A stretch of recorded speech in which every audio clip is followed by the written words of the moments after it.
네, 서동수의 글로벌 마켓 리더 메리츠 종밀권 서동수 과장과 얘기를 나눠보도록 하겠습니다. 안녕하십니까? 네, 안녕하세요. 네, 자 오늘 서동수 과장 어떤 내용들 우리가 얘기를 나눠볼까요? 이슈부터 먼저 확인을 해보도록 하겠습니다. 네, 첫 번째 이슈는 같은 걱정거리들입니다.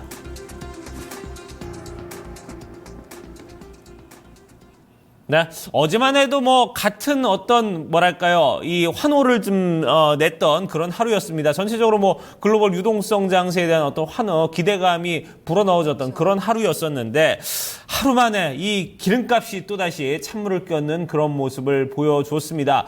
유가가 글쎄요, 당분간 좀 합의가 좀 어렵지 않겠냐. 날씨가 지금 추운 날씨인데 이게 또다시 좀 추워져야 되나 이런 생각이 들 정도예요. 예, 시장이 어제 반응을 이제 새벽에 일어났을 때는 좀 미국 시장이 좀 0.5% 약보합권에서 계속 유지가 되다가요. 페이스북이라든가 트위터 인수 관련된 소식이 조금 시장에 샜는지는 모르겠습니다만 붉은색으로 다시 바뀌었다가 시장 끝에 가서 거의 보합권으로 끝난 상황으로 끝났는데요. 원유 시장이 어제 이제 WTI가 6% 가까이 떨어지는 이런 모습들을 좀 보여줬었습니다. 그래서 사실 미국 시장이 하락 트리거로서 작용을 하는 가장 큰 것 중에 한 요인 중에 하나가 이제 유가, 두 번째로 꼽으라면 중국 시장의 불안감 정도라고 할 수 있을 것 같은데요. 그렇지만 저점을 깨고 내려가거나 이런 상황들은 아니고 추가적인 악재는 아니었다라고 좀 보여지고요. 같은 걱정거리들이 다시 또 시장에 좀 부상이 됐지만 그다지 시장에 영향을 주지는 못했다. 그냥 좀 어떻게 보면 자연스러운 조정이라고 보였을지도 자연스러운 조정 정도로 생각하는 게 맞지 않겠느냐라는 생각이 좀 듭니다. 네. 국제 유가에 그동안 민감하게 반응했던 뉴욕 증시의 흐름이라면 간밤에 6%가 반락했는데 그에 비해서는 상당히 또 미미한 흐름으로 마감이 됐거든요. 말씀하셨다시피 다우존스 지수, S&P 500 지수는 약보합권, 그리고 나스닥 지수만이 소폭 좀 강보합권에서 거래 마감 지었습니다. 자, 악재에도 크게 흔들리지 않는 모습들이었었는데 일단은 간밤에 있었던 그 재료들 하나씩 좀 살펴봐야 될 것 같습니다. 예, 어제 이제 스탠리 피셔의 연준 부의장의 발언을 한번 좀 볼 필요가 있을 것 같습니다. 앞으로 향후 미국의 통화 정책이 어떤 식으로 좀 진행이 될 것인가라는 부분을 좀 시사하는 바가 있기 때문에요. 스탠리 피셔가 최근 시장 조정으로 인해서 미국 성장이 어떻게 좀 진행될 것이냐. 옐런 의장과 똑같은 얘기를 했습니다. 인플레이션이라든가 고용이 어떠한 반응을 보는지 그런 걸 지켜보겠다라고 얘기를 하고 있고 3월에 넥스트 미팅, 그러니까 2월에는 미팅이었고 3월 같은 경우는 이제 미팅이 예정돼 있는데 여기에서 무엇을 어떻게 할 것인가에 따라서는 전혀 명백하게 결정된 바는 전혀 없다. 시장 상황을 보고 시장 상황에 따라서 데이터에 근거해서 우리가 좀 진행을 할 것이다라고 보시면 될 것 같고요. 제가 이게 펀더멘탈 지표가 나왔는데 스탠리 피셔 좀만 얘기만 더 하면 그렇지만서도 좀 시장의 도비시한, 그러니까 비둘기파적인 이런 얘기들, 시장 친화적인 얘기들을 하기는 했습니다만 또 중장기적으로는 인플레이션 2%를 맞춰간다는 그런 자신감이라든가 이러한 부분들은 또 피력을 했다라는 거죠. 우리 고용이 아직 좋다. 추가적으로 이제 지금 지난 4분기 GDP 성장률이 상당히 좋지 않게 나와 있는 상태에서 이번 1분기까지 좀 뚜렷한 계절성을 보여준다고 한다면 연준에 좀 자신감을 많이 꺾는 경우가 나올 수도 있겠다라고 좀 보여지는데요. 아직은 그렇게 쫄아있다고 보기에는 좀 어려운 부분들이 있다라고 보시면 될 것 같습니다. 그리고 제가 어제 이제 펀더멘탈 지표 제가 이거 그림을 첨부를 했는지 모르겠는데, 한 가지만 말씀을 드리면 이제 인플레이션에 따라서 추가적인 금리 인상을 나서는 이런 척도로 삼는다고 했었거든요. 인플레이션 자체를. 근데 이제 1.4% 정도 되면서 저번 1.3% 대비해서는 약간 상승하긴 했습니다만 여전히 목표치하고는 좀 멀어 보이는 모습들. 전체적으로 유가의 하락으로 인해서 CPI, PCE 자체가 물가지수 자체가 만족스러운 수준으로 좀 나오고 있는 상황은 전혀 아니다라고 보시면 될 것 같아요. 이러한 부분들에서 어떻게 보면 시장이 좀 시간을 벌었다라는 측면, 투자자들의 위험 선호가 좀 중대가 되는 부분들로 작용하지 않았냐라고 이렇게 블룸버그 뉴스를 통해서 좀 전해지고 있습니다. 네. 자, 근데 보면요. 지금 얘기들을 들어보면 이제 뭐 계속 몇 달째 이제 똑같은 얘기들이 좀 반복이 되고 있는데 여기서 뭔가 좀 다른 어떤 추가적인 악재는 분명히 없어요. 근데 이 악재들이 지금 가지고 있는 악재들이 지금 어느 정도까지가 갔냐가 문제인데 이게 좀 어느 정도나 지금 흐름이 좀 흘러갈지 이런 부분이 좀 많이 좀 궁금한 부분입니다. 지금 악재들, 일단 우리가 어디까지 갈 수 있을 것인가에 대해서는 조금, 좀 전망은 할 필요가 있겠습니다만, 네. 뭐 맞추기에는 상당히 좀 어려운 부분들이 있습니다. 그렇죠. 그래서 뭐 시장은 대응의 영역이다라는 말씀을 좀 드리고 싶고요.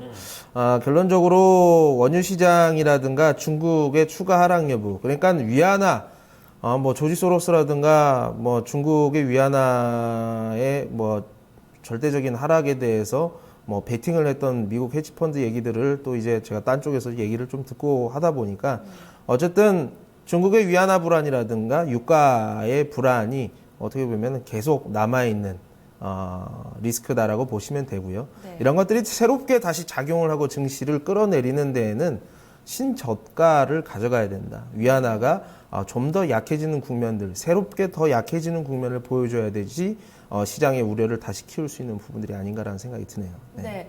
일단은 그러면은 여기 지금 상황에서 위안화가 추가적으로 아주 급격하게 약세를 보이지 않는 한 큰 악재는 없을 것이다라고도 저희가 해석을 해볼 수가 있을 것 같습니다. 그러면 지금 같은 악재를 우리가 어떻게 견뎌내느냐도 상당히 중요할 것 같은데 현재 이 시점에서의 파급력과 전략은 어떻게 가져갈까요? 일단 FOMC 3월 이전까지는 한 2월에는 뭐 전 세계적으로 통화 정책의 뭐 결정이라든가 이런 중요한 이슈들이 지금 없는 상황들입니다. 물론 우리 뭐 설도 있습니다만 상당히 이 방향성을 찾아가기에 어려울 수도 있지만 상대적으로 조금 시간은 우리가 있는 것 같아요. 그래서 3월이 다가오게 되면 네. 추가적인 금리 인상 나서는 거 아닌가라는 생각을 하면서 조금 그 우려 깊은 부분들이 아웃플로우로 진행이 될 수 있겠습니다만 그 전에 있어서는 그래도 우리가 다시 좀 균형점을 찾아가는 원화가 최근 들어서 다시 또 약세로 강세로 접어드는 모습들을 좀 보여주고 있거든요.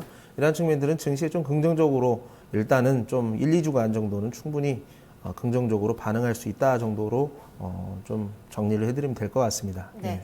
위험자산 선호 심리가 당분간은 좀 지속이 될 수 있다는 전망을 살펴봤습니다. 네. 물론 추가 금리 인상이 3월에 될 것이다라고도 확신을 할 수가 없습니다. 하지만 그때까지 우리는 유동성 장세를 좀 즐겨볼 수 있다는 측면에서 시장 긍정적인 시각 제기가 되는데요. 자, 하지만 우리가 또 눈앞에 있는 이 불확실성 변수에 대해서는 꾸준히 좀 대비를 해봐야 될 것 같습니다. 두 번째 이슈로 점검을 해드리도록 하죠. 네. 두 번째 이슈는 혼란스러운 원유 시장에 대해서 얘기를 나눠보도록 하겠습니다. 자, 원유 시장의 어떤 상승세, 이제 하락 추세가 좀 끝나는가, 지난주에 우리가 그런 생각을 잠깐 했었습니다. 날씨가 좀 많이 좀 전 세계적으로 추워졌고, 거기에 좀 원유 소비량도 늘었고, 감산에 대한 부분에 대해서도 좀 얘기들이 나오면서 전체적으로 시장에 대한 기대감을 흘러 넣어줬는데, 또 하루 만에 또 이렇게 감산에 대한 얘기가 당분간 없을 것이다, 또 이런 언급도 나오면서 지금 계속해서 좀 들썩이고 있는 이런 모습, 우리가 좀 도대체 어디에 지금 장단을 맞춰야 될지 참 알 수 없는 그런 장세입니다, 지금. 예, 뭐 일단 시장 자체가 지금 유가가 상당히 좀 중요해 보여요. 아무래도 중국은 펀더멘탈이 완전히 깨졌다라고 보기에는 상당히 좀 뭐 이것저것 좀 안 맞는 부분들이 있지만 원유 시장 같은 경우는 펀더멘탈 자체가 상당히 많이 망가져 있고 최근에 미국 시장의 하락을 제일 많이 이끌었던 부분들이 유가거든요. 네. 근데 어제 또 유가의 하락이 있음에도 불구하고 좀 미국 시장이 반응을 하지 않았던 부분들은 조금 긍정적으로 보여지기는 하는데 최근에 이제 유가 WTI 기준으로 해서 좀 흐름을 그림과 함께 좀 보시면요. 네. 이게 27불까지 갔던 부분들이 최근에 34불까지 올라오면서 사실 이 34%라는 상당히 좀 높은 수준까지 올라왔다고 보시면 될 것 같습니다. 26불 정도로 봐야 되나요? 그래서 33%가 올라오고 나서 어제 6%가 빠졌다라고 보시면 될 것 같은데요. 그렇다고 해서 뭐 더 올라갈 수 있느냐, 더 내려갈 것 같으냐, 뭐 이런 것들은 좀 맞추기는 힘들 것 같지만 적절한 균형점을 그냥 찾아가고 있는 수준이라고 좀 보시면 될 것 같습니다. 네. 적절한 그 균형점에 대해서 많은 분들이 참 의구심을 갖기도 하고 궁금해 하시기도 하잖아요. 네. 일단은 그 적정 균형점을 찾기 위한 그 이슈들, 수급적인 재료들을 살펴볼게요. 지난주만 하더라도 이 급격하게 저점에서 올라왔던 이유가 러시아 쪽에서 좀 감산에 대해서 적극적인 의지를 보였고 오펙 쪽에서도 노노펙과 함께 좀 합의를 하면서 우리가 감산에 나설 의지를 보여줬거든요. 하루 만에 좀 이렇게 불발된 것에 대해서 어떤 이슈에 우리는 귀를 기울여야 될까요? 이미 이제 수많은 투기 세력들이 가담을 했던 것으로 좀 보여지고요. 네. 여러 가지 뉴스들이 좀 이용이 됐다라고 보시면 될 것 같습니다. 결론적으로 오펙에서 유가 시장 안정을 위해서 무슨 짓이든 하겠다라고 얘기를 했지. 우리가 만나서 꼭 감산을 이루겠습니다라고는 한 적은 없어요. 네. 그래서 시장이 좀 원하는 대로 좀 해석을 했고 투기 세력들이 원하는 방향적으로 좀 나오긴 했고요. 기술적인 반등이 충분히 나올 수 있는 반작용이 나올 수 있는 구간이었기 때문에 어느 정도 반응을 했다라고 좀 보시면 될 것 같은데요. 골드만삭스는 최근 이 상승에 대해서 좀 경고를 다시 하고 나왔습니다. 오펙이 지금 감산 논의를 해봤자 이미 늦었다라는 문구를 자극적으로 이렇게 띄우면서 신저치 26불, 27불을 재차 뚫고 내려갈 가능성이 상당히 높다.